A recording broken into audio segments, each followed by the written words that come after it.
नमस्कार दोस्तों, आपका फिर से स्वागत है मेरे YouTube channel SS GK study में। आज मैं आपके लिए फिर से लाया हूं रेलवे भर्ती परीक्षा जो 2024 में होने वाले एग्जाम है। आरआरबी, एनटीपीसी, एएलपी, आरपीएफ तथा ग्रुप डी के एग्जाम है, उसका 1 ईयर जीके क्वेश्चन लेकर आया हूं जो पिछले सालों में पूछे गए प्रश्न तथा आगामी परीक्षा में आने वाले संभावित प्रश्न के बारे में जानेंगे। तो आज इसका सेट 2 रहेगा। तो चलिए शुरू करते हैं।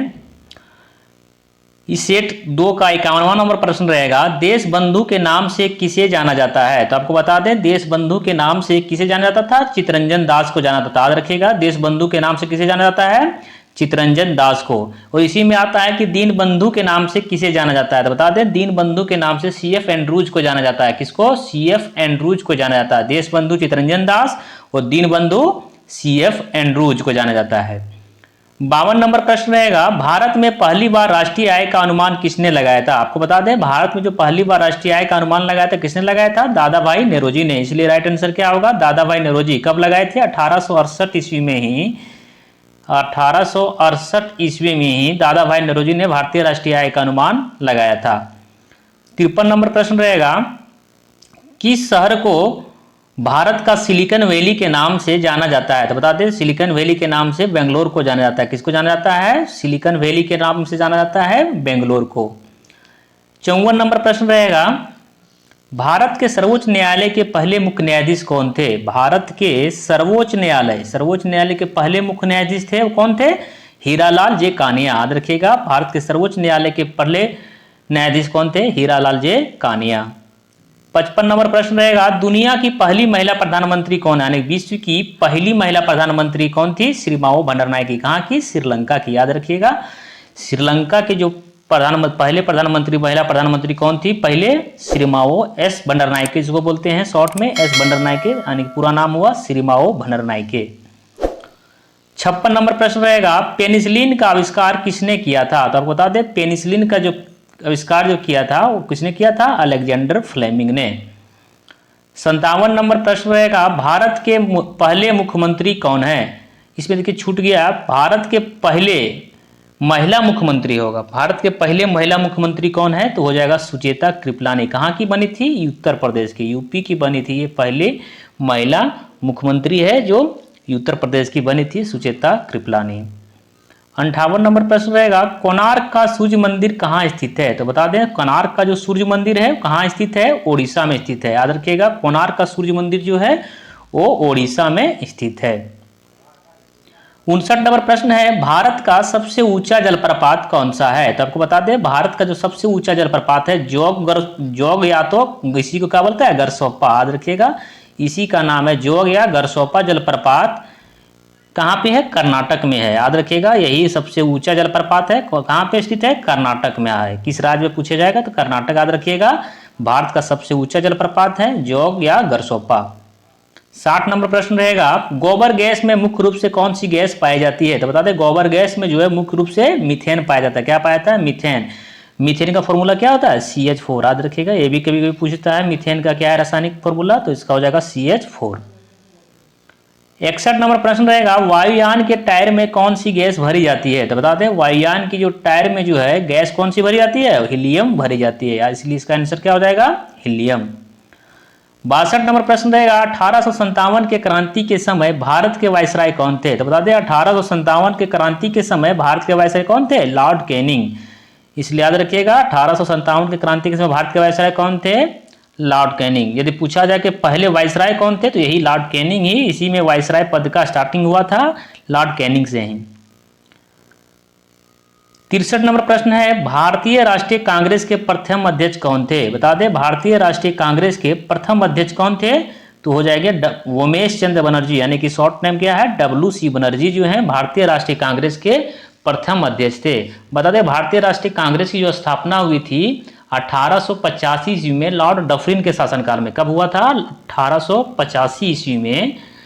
1885 ईस्वी में हुआ था लॉर्ड डफरिन के शासनकाल में। याद रखिएगा, ये भी पूछता है कि किसके काल में हुआ था, तो लॉर्ड डफरिन के शासनकाल में हुआ था। किसने किया था? एओ ह्यूम ने किया था।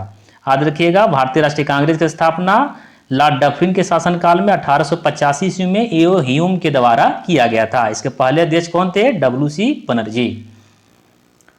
64 नंबर प्रश्न रहेगा, भारतीय राष्ट्रीय कांग्रेस की पहली भारतीय महिला अध्यक्ष कौन थी? इसमें आपको बता दें, इसमें पूछ रहा है भारतीय राष्ट्रीय कांग्रेस की पहली भारतीय, याद रखिएगा पहली भारतीय महिला अध्यक्ष के बारे में बात कर रहा है। तो पहली भारतीय महिला अध्यक्ष कौन थी? सरोजिनी नायडू। इसलिए इसका आंसर क्या हो जाएगा? सरोजिनी नायडू। यदि पूछा जाए भारतीय राष्ट्रीय कांग्रेस की पहली महिला अध्यक्ष तो हो जाएगा कौन? Annie Besant. एनी बेसेंट हो जाएगा। यदि पहली महिला केवल बोली तो एनी बेसेंट हो जाएगा, ये भारत की नहीं थी, याद रखिएगा एनी बेसेंट हो जाएगा। 1917 में बनी थी। लेकिन यदि पूछा जाए कि भारतीय राष्ट्रीय कांग्रेस की पहली भारतीय महिला अध्यक्ष तो हो जाएगा सरोजिनी नायडू, याद रखिएगा। 65 नंबर प्रश्न है, मनुष्य के रक्त का पीएच मान कितना होता है? तो भारत मनुष्य के रक्त का पीएच मान जो होता है क्या होता है? 7.4। इसमें भी इसी में पूछता है कि मानव शरीर के रक्त का जो पीएच मान होता है वो क्या होता है, अम्ल या क्षार? तो क्षार होगा। 7.4 है, 7 से ज्यादा होने पर क्या होता है? क्षार होता है। 7 से कम होने पर क्या होता है? अम्ल होता है। तो इसमें क्या हो जाएगा? क्षारीय हो जाएगा। और मनुष्य के रक्त का पीएच मान कितना होता है? 7.4 होता है। आप लोग के लिए प्रश्न रहेगा, आप लोग बताइए कि मानव मूत्र का पीएच मान कितना होता है? क्वेश्चन एक बार फिर से लिख लीजिए, मानव मूत्र का पीएच मान कितना होता है? अगर आप जानते हैं तो कमेंट में बताइए। 66 नंबर प्रश्न रहेगा, अंतर्राष्ट्रीय न्यायालय कहाँ स्थित है? आपको बता दें कि अंतर्राष्ट्रीय न्यायालय जो स्थित है वो द हेग, जो कहाँ पे स्थित है? नीदरलैंड में है। तो अंतर्राष्ट्रीय न्यायालय का मुख्यालय कहाँ पे है? The Hague, Netherlands. 67 नंबर प्रश्न है, CFL का पूर्ण रूप क्या है? CFL का जो पूर्ण रूप है सो क्या है? तो बता दें कॉम्पैक्ट फ्लोरोसेंट लाइट होता है। क्या होता है? Compact fluorescent light. CFL का पूरा नाम क्या है? Compact fluorescent light. 68 नंबर प्रश्न है, शुद्ध जल का पीएच मान कितना होता है? तो आपको बता दें शुद्ध जल का पीएच मान जो होता है कितना होता है? 7। इसको क्या बोलते हैं? उदासीन बोला जाता है। क्या बोला जाता है? उदासीन। या तो ये कितना होता है? 7 होता है।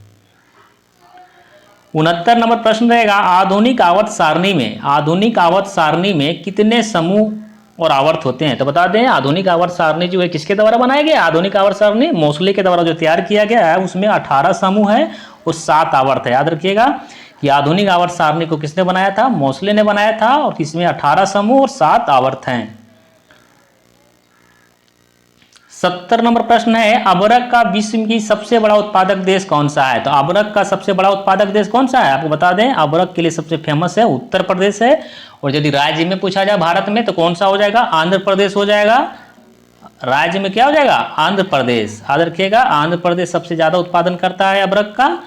और एक झारखंड का जो कोडरमा जिला है, झारखंड का कोडरमा जिला भी अबरक के लिए बहुत ज्यादा प्रचलित है। याद रखिएगा। लेकिन राज्य में पूछा जाए सबसे ज्यादा उत्पादन कौन सा राज्य करता है तो हो जाएगा आंध्र प्रदेश। लेकिन झारखंड में पूछा जाए तो क्या हो जाएगा? झारखंड का कोडरमा जिला जो है, कोडरमा और गिरिडीह क्षेत्र का जो एरिया है वो अबरक के लिए बहुत ही प्रचलित है। 71 नंबर प्रश्न है, भाषा के आधार पर गठित भारत का पहला राज्य कौन सा है? तो भाषा के आधार पर गठित होने वाला पहला राज्य कौन सा है? आंध्र प्रदेश है। इसलिए याद रखिएगा भाषा के आधार पर गठित होने वाला पहला राज्य जो है आंध्र प्रदेश है। 1953 ईस्वी में भाषा के आधार पर अलग होने वाला राज्य था कौन? 1953 में बना था आंध्र प्रदेश। 72 नंबर प्रश्न रहेगा, वायुमंडल में सबसे निचली परत क्या है? तो वायुमंडल की सबसे जो निचली परत है वो कौन सी है? क्षोभ मंडल है। याद रखिएगा वायुमंडल की सबसे जो निचली परत है वो क्षोभ मंडल है। क्वेश्चन आता है कि रेडियो संचार प्रणाली किस मंडल के द्वारा? तो बोलिएगा क्या? आयन मंडल। याद रखिएगा रेडियो संचार जो प्रणाली जो चलता है वो क्या होता है? कहां से? आयन मंडल से। 73 नंबर प्रश्न है, भारतीय सिविल सेवा में शामिल होने वाले पहले व्यक्ति कौन थे? तो भारतीय सिविल सेवा में शामिल होने वाले पहले व्यक्ति थे सत्येंद्र नाथ टैगोर। इसलिए राइट आंसर क्या होगा? सत्येंद्र नाथ टैगोर। 74 नंबर प्रश्न है, भारत में पहली रेलवे कब शुरू हुई थी? भारत में रेलवे की शुरुआत कब हुई थी? तो बता दें भारत में रेलवे की शुरुआत जो हुई थी 16 अप्रैल 1853 ईस्वी को हुआ था। कब? ये कहाँ हुआ था? मुंबई से थाने के बीच में चली थी। पहली गाड़ी जो चली थी यात्री गाड़ी थी वो मुंबई से थाने के बीच में चली थी। याद रखिएगा ये भी याद कर लीजिएगा कहाँ से कहाँ तक चली थी? मुंबई से थाने के बीच में चली थी। कितना किलोमीटर चली थी? 34 किलोमीटर। याद रखिएगा 34 किलोमीटर चली थी मुंबई से थाने के बीच में। ये भी क्वेश्चन आता है कि जो भारत में रेलवे की शुरुआत किसके द्वारा किया गया? तो भारत में रेलवे की शुरुआत जो है लॉर्ड डलहौजी के शासनकाल में चला था। कब चला था? लॉर्ड डलहौजी के शासनकाल में। 75 नंबर प्रश्न रहेगा, भारत का अंतिम मुगल सम्राट कौन था? तो बता दें, भारत का जो अंतिम मुगल सम्राट था कौन था? बहादुर शाह द्वितीय। याद रखिएगा, मुगल साम्राज्य अंतिम मुगल सम्राट कौन था? बहादुर शाह द्वितीय। 76 नंबर प्रश्न रहेगा, पानीपत की पहली लड़ाई कब लड़ी गई? तो बता दें, पानीपत की जो पहली लड़ाई थी वो 1526 ईस्वी में बाबर और इब्राहिम लोदी के बीच में हुआ था। कब हुआ था? 1526 ईस्वी में बाबर और इब्राहिम लोदी के बीच में हुआ था, जिसमें किसका विजय हुआ था? बाबर का विजय हुआ था। 77 नंबर प्रश्न है, जलियांवाला बाग हत्याकांड के समय, जलियांवाला बाग हत्याकांड के समय वायसराय कौन था? तो बता दें, जलियांवाला बाग हत्याकांड के समय लॉर्ड चेम्सफोर्ड जो थे वो वायसराय थे। कब हुआ था जलियांवाला बाग हत्याकांड? 13 अप्रैल 1919 ईस्वी की घटना है। कब हुआ था? 13 अप्रैल जो है 1919। याद रखिएगा, 13 अप्रैल 1919 को जलियांवाला बाग हत्याकांड हुआ था। उस समय वायसराय कौन थे? Lord Chelmsford. 78 नंबर प्रश्न रहेगा, प्लासी का युद्ध कब लड़ा गया? तो बता दें, प्लासी का युद्ध जो है 1757 23 जून 1757 ईस्वी को लड़ा गया था। 79 नंबर प्रश्न है, बक्सर का युद्ध कब लड़ा गया? देखिए, बक्सर का युद्ध कब लड़ा गया था? 1764 ईस्वी को। 80 नंबर प्रश्न रहेगा, मानवाधिकार दिवस कब मनाया जाता है? तो बता दें, मानवाधिकार दिवस जो है प्रत्येक वर्ष 10 दिसंबर को मानवाधिकार दिवस के रूप में मनाया जाता है। 81 नंबर प्रश्न है, भारत में पहली बार राष्ट्रीय आपातकाल कब लागू हुआ? देखिए, भारत में जो है पहली बार जो राष्ट्रीय आपातकाल है वो लागू हुआ था 1962 में। भारत में अभी तक 3 बार राष्ट्रीय आपातकाल लागू हुआ है। कब कब देख लीजिए, 1962 पहला हुआ, दूसरा 1971 ईस्वी में हुआ था, तीसरा हुआ था 1975 ईस्वी में। कब कब हुआ था? पहला 1962 भारत चाइना युद्ध में, 71 1971, तीसरा हुआ 1975 ईस्वी में। जो राष्ट्रीय आपात जो लगता है किस अनुच्छेद के तहत लगता है आपको बता दें, अनुच्छेद 352 के तहत ही लगता है। अभी तक भारत में कितना बार लगा है? 3 बार लगा है। पहला 1962, दूसरा 1971, तीसरा 1975। 82 नंबर प्रश्न है, ओजोन दिवस कब मनाया जाता है? तो बता दें, ओजोन दिवस जो है मनाया जाता है 16 सितंबर को। प्रत्येक वर्ष 16 सितंबर को ओजोन दिवस के रूप में मनाया जाता है। ओजोन का फॉर्मूला क्या होता है? बता दें, ओजोन का फॉर्मूला जो होता है O3 होता है। क्या होता है? O3। 83 नंबर प्रश्न है, मजदूर दिवस कब मनाया जाता है? तो मजदूर दिवस जो मनाया जाता है 1 मई को। प्रत्येक वर्ष 1 मई को क्या मनाया जाता है? मजदूर दिवस के रूप में मनाया जाता है। 84 नंबर प्रश्न है, विटामिन सी का अच्छा स्रोत कौन सा है? तो बता दें, विटामिन सी का सबसे अच्छा स्रोत कौन सा है? आंवला जो है। किसका है? आंवला। 85 नंबर प्रश्न है, एलिसा परीक्षण किससे संबंधित है? बताते हैं, एलिसा जो टेस्ट किया जाता है वो किया जाता है एड्स के रोगी के लिए किया जाता है। एड्स की पहचान के लिए कौन सा टेस्ट किया जाता है? एलिसा टेस्ट किया जाता है। 86 नंबर प्रश्न रहेगा, एक कटा हुआ हीरा किस कारण से शानदार तरीके से चमकता है? एक कटा हुआ हीरा जो है किस कारण से शानदार तरीके से चमकता है? यानी कटा हुआ हीरा जो है चमकने का क्या कारण है? इसका चमकने का कारण होता है पूर्ण आंतरिक परावर्तन। याद रखिएगा, कटा हुआ हीरा का चमकने का कारण होता है पूर्ण आंतरिक परावर्तन। 87 नंबर प्रश्न रहेगा, भूकंप की तीव्रता किसके द्वारा मापी जाती है? तो बताते हैं, भूकंप की तीव्रता जो है मापी जाती है सिस्मोग्राफ पे, रिएक्टर पैमाने पे मापा जाता है। किस पे मापा जाता है? रिएक्टर पैमाने पे। रिएक्टर पैमाने पे मापा जाता है, लेकिन इसको मापने वाला यंत्र क्या है? सिस्मोग्राफ। 88 नंबर प्रश्न है, भोजन का पाचन कहाँ से प्रारंभ होता है? भोजन का जो पाचन जो प्रारंभ होता है मुंह से प्रारंभ होता है। कहाँ से होता है? भोजन का पाचन मुंह से प्रारंभ होता है। 89 नंबर प्रश्न है, रेगुर मिट्टी का दूसरा नाम क्या है? तो रेगुर मिट्टी को हम जानते हैं किस मिट्टी से? काली मिट्टी में। और काली मिट्टी में सबसे ज्यादा किसका उपजाऊ होता है? किसके लिए उपयोगी है ये? कपास के लिए उपयोगी। याद रखिएगा, रेगुर मिट्टी का दूसरा नाम काली मिट्टी है। काली मिट्टी सबसे ज्यादा उपजाऊ होती है, कपास के लिए बहुत ज्यादा प्रचलित है ये। किसके लिए? कपास के लिए।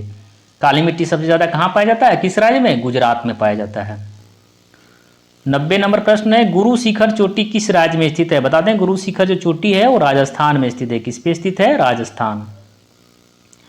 91 प्रश्न रहेगा, भारत के संविधान के तहत एक धन विधेयक पेश किया जाता है। तो बताएं, भारत के संविधान के तहत एक धन विधेयक जो है कहाँ पेश किया जाता है? लोकसभा में पेश किया जाता है। किसमें? लोकसभा में पेश किया जाता है।